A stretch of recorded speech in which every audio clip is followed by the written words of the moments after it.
欢迎来到热点新闻频道，请订阅并关注以获取最新资讯。爱奇艺独播40集《碧血蝉》杀青了，侯明昊封批长老，张文新女扮男装，徐振轩符咒纨绔，八大诡案揭开长生骗局。灵堂里满眼的红色，正中摆着一袭嫁衣，穿嫁衣的新娘没有长舌头。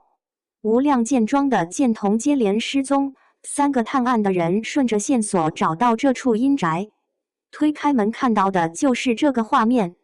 这是《碧血蝉》首支预告里放出来的镜头，4月20日上线的八大奇案里的一桩。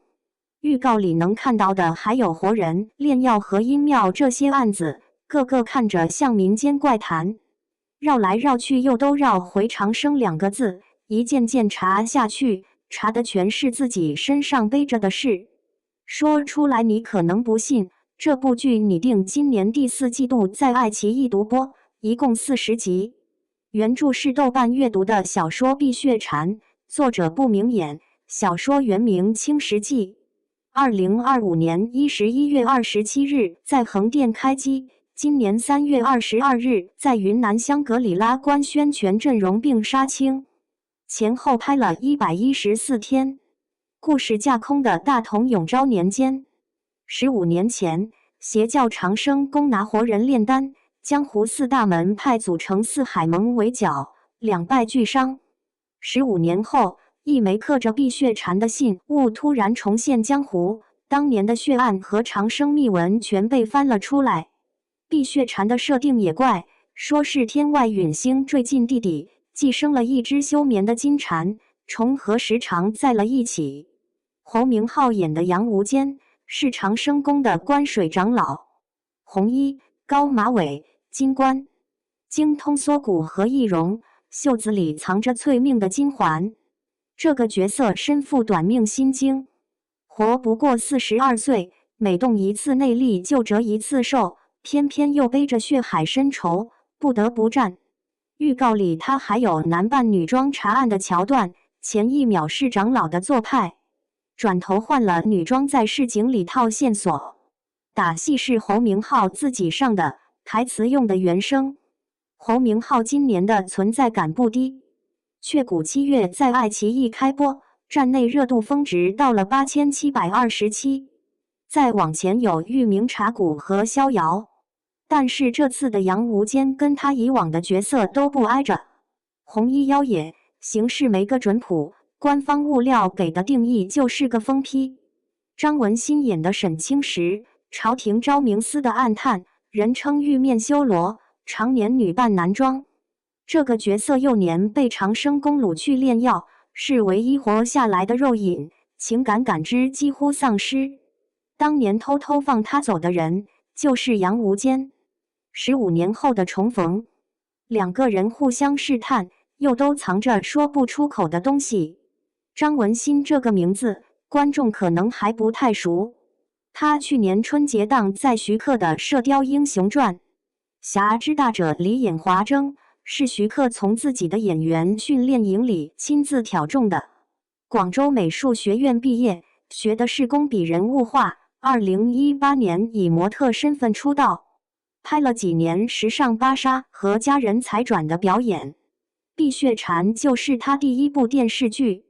徐振轩演的周怀，白红楼少主，表面是个符咒加身的纨绔，命数极轻，受了次机会无意识使出失传的武功。徐振轩在《藏海花》里演过少年吴邪，《大梦归离》里的山神英雷也是他，今年还播了《九门》。2002年出生，中国戏曲学院毕业的导演潘安子，之前拍过《显微镜下的大明》，张若昀主演，14集的短剧集，豆瓣开分7.8，开播的时候热度排在《狂飙》后面。编剧是《三弦天之下》的作者，写群像和权谋反转是老本行，这次和原著作者不明眼一起改剧本。杀青官宣的全阵容里还有宣璐演的常三娘，吴兴国跟丁海峰是友情出演。全剧在香格里拉拍的实景，海拔3300米，悬崖纵跃和雨夜缠斗都是真打实拍。去年11月27日官宣阵容那天，双反串的设定冲上过热搜第5。今年2月初的双平台直播预热，话题阅读量过了亿，4月底进了待播剧期待指数前10。书粉圈里就一直在转原著的结局是 BE， 杨无坚和沈清时一个化成灰，一个血流干，周怀守着2座坟。但是剧版会不会照着拍，目前没有官方说法。说到这儿，有个事儿挺有意思，这部剧最狠的地方是把长生做成了诅咒而不是恩赐。杨无坚身负短命心经，动内力就耗命。沈清时是当年长生宫人体实验的幸存者，童年被炼药导致情感淡漠。周怀表面纨绔，实则身染怪病，被父亲当成棋子。3个人都不是传统意义上的大侠，每个人身上都有私心，有软肋，有不堪回首的过往。8个案子绕着一个长生骗局转，查案的3个人还都活不长，想想挺讽刺的。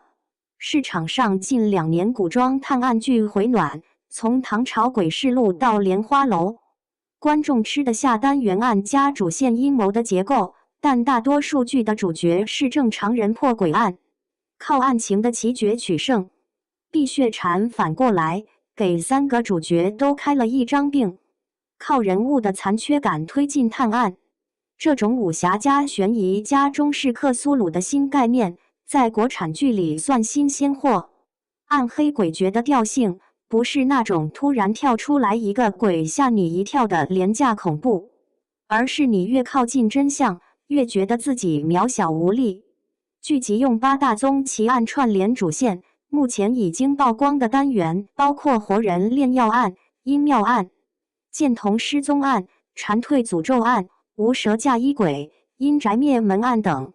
每个单元独立反转，但全都共同指向同一根线，就是前长生宫公主贯日卷土重来，利用长生不老的骗局，企图谋害皇帝，颠覆朝堂。现在最大的悬念就是剧版会不会照搬原著的 BE 结局。一方观点认为，侯明昊和张文新的双反串人设，杨无坚和沈清时的宿命纠葛，从一开始就是往悲剧里写的，强行 HE 会毁掉这部剧的气质。另一方观点觉得 Q4 独播的平台剧，40集的体量，砸了这么多资源在香格里拉3300米实景拍摄，要是主角团全灭，观众未必买单。你觉得呢？如果让你来拍，杨无坚和沈清时该不该活下来？